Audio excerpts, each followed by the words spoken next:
नमस्कार। मैं हूं राजेश मेहतानी और आप देख रहे हैं शॉर्ट कैप्सूल।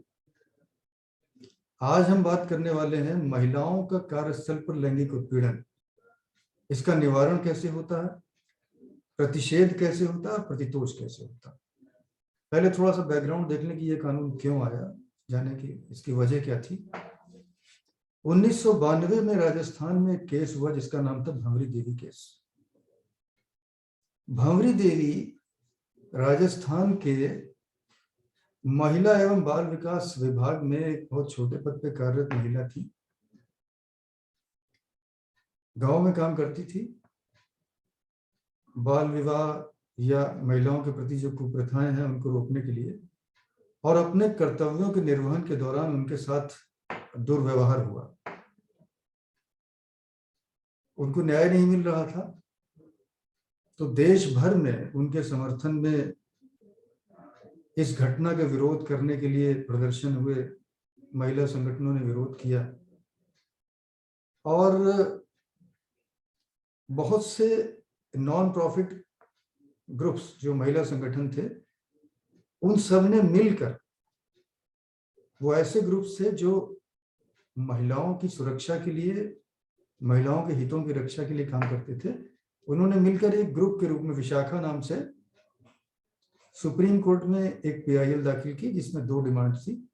एक तो जो भंवरी देवी के साथ दुर्व्यवहार करने वाले लोग थे उनको सजा मिले, और पूरे देश में जो कार्यस्थल पर जो महिलाएं हैं उनके लैंगिक उत्पीड़न को रोके जाने के लिए कोई गाइडलाइंस या कोई कानून बनाया जाए। तो 1997 में सुप्रीम कोर्ट ने विशाखा गाइडलाइंस के नाम से कुछ गाइडलाइंस जारी की। विशाखा इसलिए नाम रखा कि जो महिलाओं का संगठन था, जो ग्रुप ऑफ ऑर्गेनाइजेशन था, उनको सम्मान देने के लिए उसका नाम विशाखा गाइडलाइंस रखा। उसमें ये बताया गया कि जितने भी कार्यस्थल हैं उनको किन किन गाइडलाइंस का पालन करना होगा महिलाओं के कार्यस्थल की सुरक्षा के लिए। और ये गाइडलाइंस तब तक के लिए थी जब तक कि संसद इस संबंध में कोई फुल फ्लेजेड लॉ या कानून न बना दे। और अंततः 2013 में एक कानून आ गया और उस कानून का नाम है महिलाओं का कार्यस्थल पर लैंगिक उत्पीड़न निवारण, प्रतिषेध और प्रतितोष अधिनियम 2013, अंग्रेजी में sexual harassment of women at work place prevention, prohibition and redressal act 2013। अब विशाखा गाइडलाइंस का कार्यकाल समाप्त हो गया, अब तो ये कानून आ गया, तो इस कानून के हिसाब से अब काम होना। तो आज हम केवल ये डिस्कस करेंगे कि लैंगिक उत्पीड़न है क्या, इसका जो मैकेनिज्म है कि जो पीड़ित महिला है वो क्या करेगी, वो हम अगली वीडियो में देखेंगे, क्योंकि ये शॉर्ट कैप्सूल है तो आप संक्षेप में ही बात करेंगे। तो आज केवल इतना जान लें कि अधिनियम के अनुसार लैंगिक उत्पीड़न कहते किसे हैं कार्यस्थल पर। तो ये बताया गया कि निम्न में से कोई एक या अधिक अवांछनीय कार्य, इसमें देखिए इंपॉर्टेंट बात है अवांछनीय कार्य, इच्छा के विरुद्ध अवांछनीय कार्य या व्यवहार, चाहे प्रत्यक्ष रूप से हो या विवक्षित रूप से हो, डायरेक्टली हो या इनडायरेक्टली, कोई एक, जैसे शारीरिक संपर्क और चेष्टाएं, यौन स्वीकृति की मांग या अनुरोध, लैंगिक टिप्पणी करना, अंग्रेजी में कहते हैं सेक्सुअली कलर्ड रिमार्क। जरा इसको समझ लें। लैंगिक टिप्पणी अर्थात ऐसी टिप्पणी जो एक पर्टिकुलर लिंग, एक लिंग विशेष के विरुद्ध ही की जा सकती है, दूसरे लिंग के विरुद्ध नहीं हो सकती। यानी ऐसी टिप्पणी जो महिलाओं के विरुद्ध ही हो सकती है, पुरुषों के विरुद्ध नहीं हो सकती या पुरुषों के लिए नहीं हो सकती। उदाहरण के लिए, यदि कोई कार्यस्थल पर कोई सहकर्मी या अधिकारी किसी महिला को ये कह रहे हैं तुम तो जाओ बच्चे पालो, तुम्हारा काम नौकरी करना नहीं है, ये सब तुमसे ना होगा, जाओ घर पे खाना बनाओ बच्चे पालो, तो ये टिप्पणी भी भारत में महिलाओं के विरुद्ध ही हो सकती है सामान्यतः, पुरुषों के विरुद्ध नहीं होती। तो क्योंकि यह टिप्पणी भी एक लिंग विशेष के विरुद्ध ही हो सकती है या एक लिंग विशेष के लिए ही हो सकती है, तो इस टिप्पणी को भी लैंगिक टिप्पणी या सेक्सुअली कलर्ड रिमार्क माना जाएगा। अर्थात अगर ये टिप्पणी हो गई और महिला को पसंद नहीं है तो ये लैंगिक उत्पीड़न हो गया। अश्लील साहित्य दिखाना या दिखाने का प्रयास करना, अगर ऐसा होता है तो समझ लीजिए लैंगिक उत्पीड़न हो गया। लैंगिक प्रकृति का कोई अन्य अवांछनीय, अवांछनीय इंपॉर्टेंट है, शारीरिक, मौखिक या अमौखिक आचरण करना। हमने कहा इनमें से कोई भी एक काम यदि हो जाता है, कोई भी एक अवांछनीय कार्य, इंपॉर्टेंट बात अवांछनीय है, अगर इच्छा से हो रहा तो फिर ये लैंगिक उत्पीड़न नहीं होगा। थोड़ा और समझते हैं इसको। शरीर को छूना या छूने का प्रयास करना, देखिए छू नहीं पाया, केवल प्रयास किया तो लैंगिक उत्पीड़न हो गया।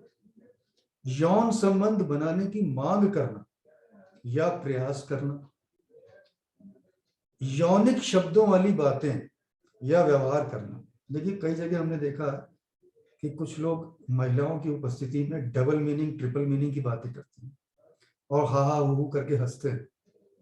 उन्हें लगता है कि ये जो महिला या महिलाएं हैं इन्हें कुछ समझ में नहीं आ रहा, लेकिन ऐसा नहीं। महिला और पुरुष बराबर पढ़े लिखे हैं, समझ सबको आता कि इनका आशय क्या है। तो ये अगर डबल मीनिंग वाली बातें करते हैं जिसका एक अर्थ यौनिक है, यानी एक अर्थ अच्छा नहीं है, तो इसे भी लैंगिक टिप्पणी या इसे भी लैंगिक उत्पीड़न माना जाएगा।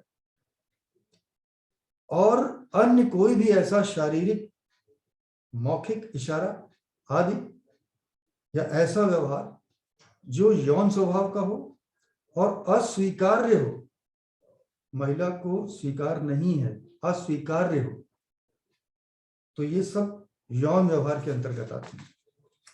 तो आपने ये अभी तक ये समझा कि किसे कहेंगे, थोड़ा सा और समझते हैं। आज हमारा उद्देश्य केवल आपको लैंगिक उत्पीड़न क्या होता है ये समझाना है।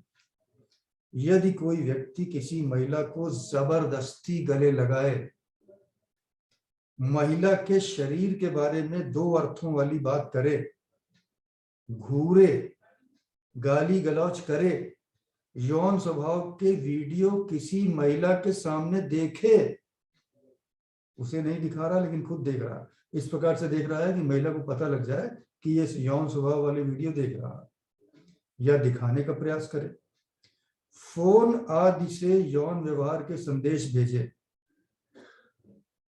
अश्लील मैसेजेस व्हाट्सएप से भेज दे, एसएमएस से भेज दे, अश्लील वीडियो लिंक भेज दे, तो ये सब लैंगिक उत्पीड़न कहलाएगा। महिला से यौन संबंध बनाने हेतु दबाव डाले, अपने कार्यालय में यौन स्वभाव वाले चित्र लगाए, इशारे आदि करे, तो लैंगिक उत्पीड़न माना जाएगा। लेकिन समझने वाली बात एक खास तौर पर यह है कि उपरोक्त कोई भी व्यवहार तभी लैंगिक उत्पीड़न माना जाएगा या तभी लैंगिक उत्पीड़न कहलाएंगे जब वह महिला की मर्जी के विरुद्ध या उसकी इच्छा के खिलाफ होंगे, अर्थात ऐसे कृत्य जिन्हें महिला नापसंद करे या जिस पर उसे ऐतराज हो। अगर यह कार्य महिला की मर्जी से होता, यहां जरा ये बात समझ लीजिए, जितने काम हमने कहे अगर ये महिला की मर्जी से होते हैं तो फिर उसे लैंगिक उत्पीड़न नहीं माना जाएगा। देखिए जब किसी पे आरोप लगता है ना तो वो फिर यही कहता है कि साहब मेरा तो ये आशय नहीं था, मैंने ऐसा नहीं, इनकी इच्छा के विरुद्ध हुआ या इनकी इच्छा के विरुद्ध नहीं हुआ, ये जो कह रही हैं इनकी इच्छा के विरुद्ध हुआ, ये झूठ बोल रही हैं, इनकी सहमति से हुआ। तो आप शुरू में ही आपको ये ध्यान रखना होगा, जो महिलाएं इसे देख रही हैं, कि प्रारंभ में ही ऐसी कोई गतिविधि होते ही उनको रोक दे स्पष्ट शब्दों में, और बेहतर होगा कुछ लोगों के सामने ये कहे ताकि प्रमाण बना रहे। और एक बात और है कि इसमें जो है इंटेंशन इंपॉर्टेंट नहीं है, इंपॉर्टेंट है इम्पैक्ट। बाद में कुछ पुरुष कहते हैं अरे मेरा ये आशय नहीं था, मैंने तो ऐसा समझ के कह दिया, वैसा कह दिया, मेरा आशय ऐसा नहीं था। तो आशय से कोई मतलब नहीं है, महिला पर प्रभाव कैसा पड़ा, इम्पैक्ट क्या हुआ। एक ही वाक्य का इम्पैक्ट अलग अलग महिला के लिए अलग अलग हो सकता है, अलग अलग परिवेश से, अलग अलग पृष्ठभूमि से आने वाली महिलाओं के लिए एक ही वाक्य का इम्पैक्ट अलग अलग हो सकता है।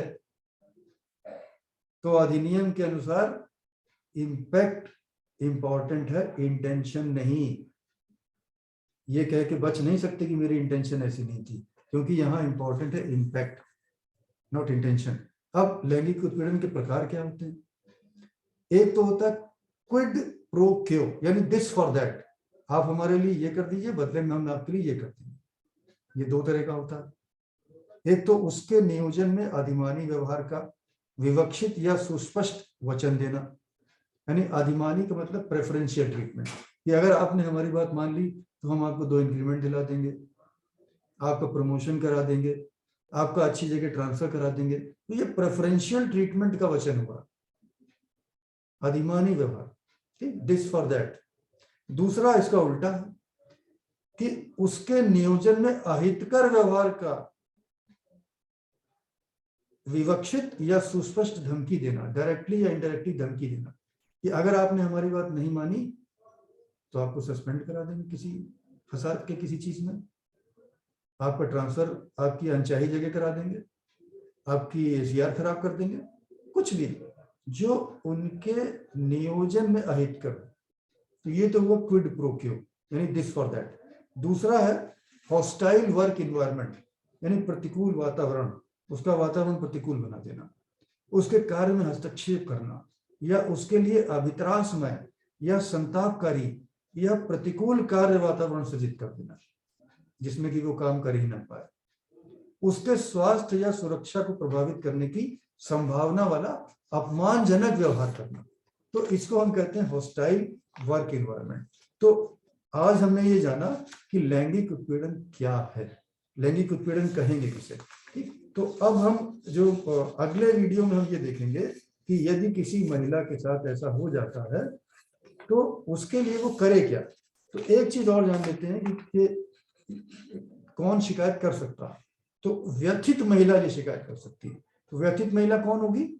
किसी कार्यस्थल के संबंध में किसी भी आयु की, कभी कभी लोग कहते हैं अरे भाई इनकी तो इतनी ज्यादा, इनको कौन ऐसी बातें कहे, ऐसा नहीं, किसी भी आयु की ऐसी महिला, चाहे नियोजित हो यानी नौकरी में हो चाहे ना हो, कभी कभी किसी वर्क प्लेस पे कुछ महिलाएं विजिट करने आती हैं अपने काम से, उनको भी अधिनियम सुरक्षा देता है।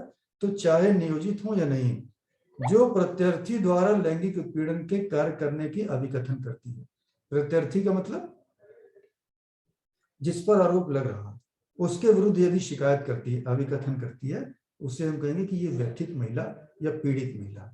और किसी निवास स्थान के संबंध में देखिए, ये अधिनियम जो घर पे काम करने आती हैं महिलाएं, जो हाउस मेड्स हैं या डोमेस्टिक हेल्प है, उनको भी अधिनियम ये प्रोटेक्शन देता है, उनको भी संरक्षण देता है। तो किसी निवास स्थान या गृह के संबंध में किसी भी आयु की ऐसी महिला जो ऐसे किसी निवास स्थान या गृह में नियोजित है, उसे भी हम व्यथित महिला कहेंगे। तो अगर कोई व्यथित महिला है, उसे शिकायत है लैंगिक उत्पीड़न की, लैंगिक उत्पीड़न क्या होता है ये हम देख चुके हैं, तो क्या होगा, उसकी प्रक्रिया क्या होगी, उसका मैकेनिज्म क्या होगा, उसको हम देखेंगे अगली वीडियो में। तो आज हम यही अपनी बात समाप्त करते हैं। अगले वीडियो को देखना ना भूलिएगा, जिसमें हम मैकेनिज्म की बात करेंगे।